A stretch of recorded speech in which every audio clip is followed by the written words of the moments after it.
네, 사랑하는 성도 여러분, 한 주간 동안 평안하셨습니까? 네, 드디어 71회로 한 달여간 우리가 함께 좀 방학을 갔다가 다시 71회로 돌아왔습니다. 아주 매주 화요일부터 금요일까지 저녁 7시 반에 함께 우리가 경건의 시간을 좀 나누려고 합니다. 이번 팬데믹 기간이 얼마나 또 오래 갈지 모르겠지만 이 시간 동안에 저희가 함께 마음을 모으고 또 기도를 모으면서 그렇게 외롭지 않은 시간, 그렇게 멀리 떨어져 있지 않는 그런 시간으로 좀 만들기 원합니다. 그래서 매일 저녁에 여러분 7시 반에 함께 마음을 모아주시고 또 기도를 모아주시기를 부탁드리겠습니다. 오늘 또 먼저 여러분들에게 또 소식을 전해드리도록 하겠습니다. 오렌지 카운티 그 플라센티아, 여기서 가까운 곳이죠. 에나하임에서는 뭐 1마일 정도밖에 안 걸리고 플로튼에서는 약 2마일 정도 거리인데요. 거기에서 어제 오후 3시에 그 진도 3.5의 지진이 발생했습니다. 또 그쪽에 사시는 분들 얘기를 들어보니까 정말 큰 충격이 느껴졌다 이렇게 말씀을 하더라고요. 다행히 인명피해는 없었는데 최근에 그 지역에서 거의 한 10번 이상 3.0 이상의 지진이 계속 발생을 했다고 그래요. 그런 거 보면 그동안 뭐 비권이 올 것이다 이렇게 염려를 많이 하고 있는데 앞으로 어떻게 될지 참 모르겠습니다. 어쨌든 우리가 사는 이 시대가 정말 말세이긴 말세인 것 같고 여러 가지 영적인 면에서도 참 우리가 긴장을 놓지 말아야 될 그런 시기가 아닌가 생각이 됩니다. 네, 오늘 여름에 전기세가 좀 많이 나올 것이다 이런 보도가 있네요. 특별히 집에서 재택근무를 하는 분들이 많이 늘어났기 때문에 이번 여름에 또 밖에도 못 나가고 에어컨도 틀어야 되고 전기 소비량이 많이 늘 것이다 이런 보도입니다.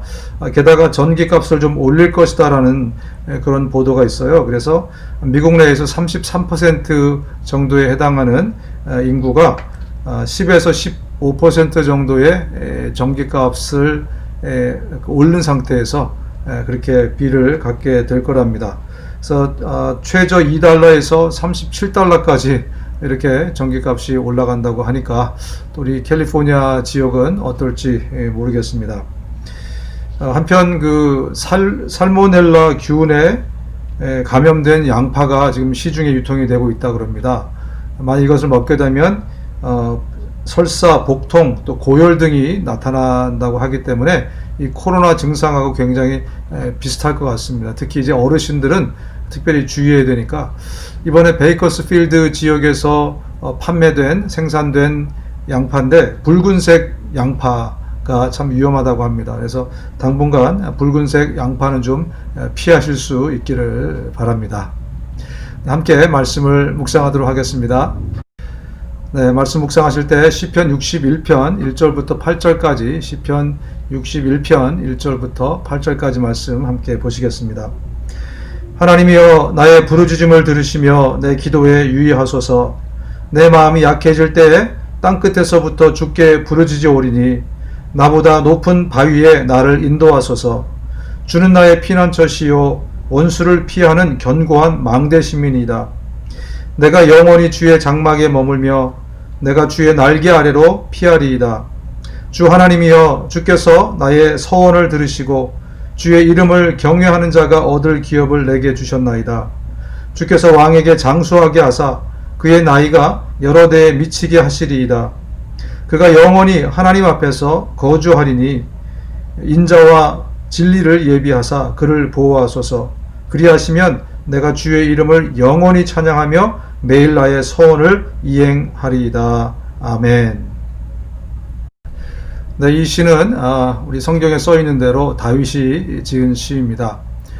6절을 보니까 왕의 이 건강이 계속되고 왕권을 계속 유지해 달라 이런 것을 보니 다윗이 왕이 된 이후로 이렇게 추측이 됩니다.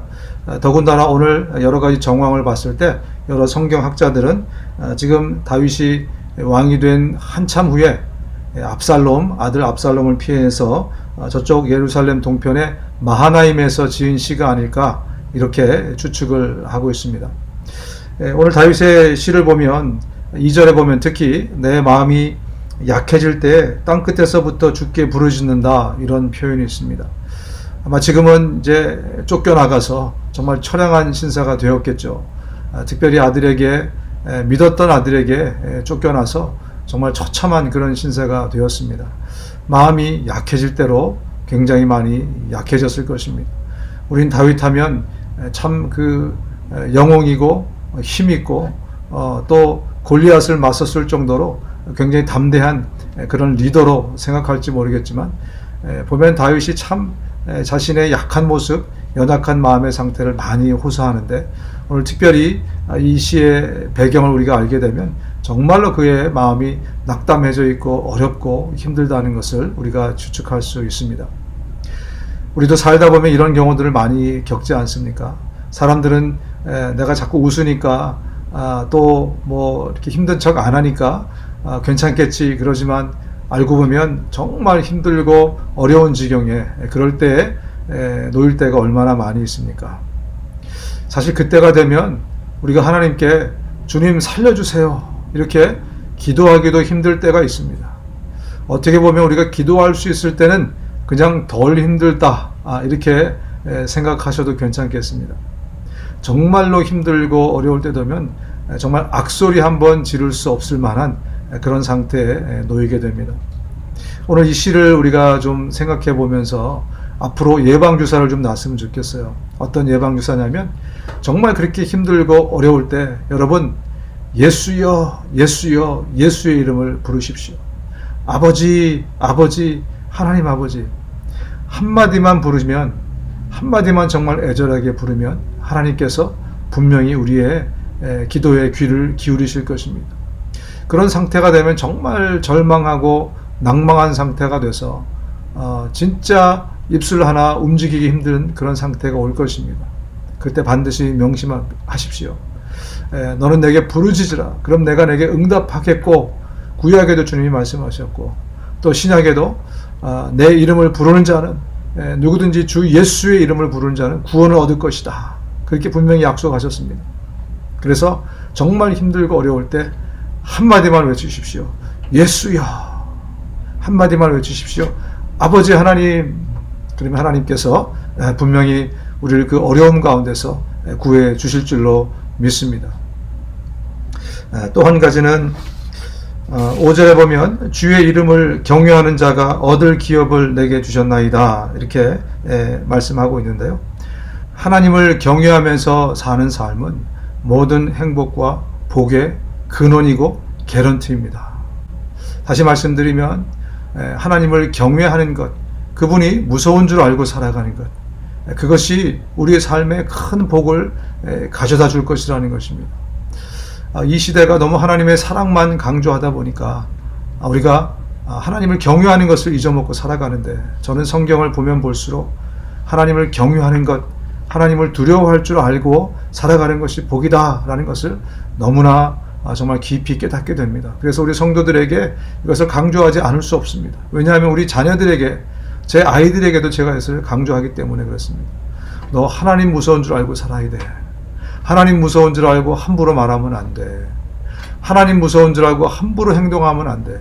저는 이것을 너무너무나 강조하는 이유는, 성경 전체를 보면 정말 그렇습니다.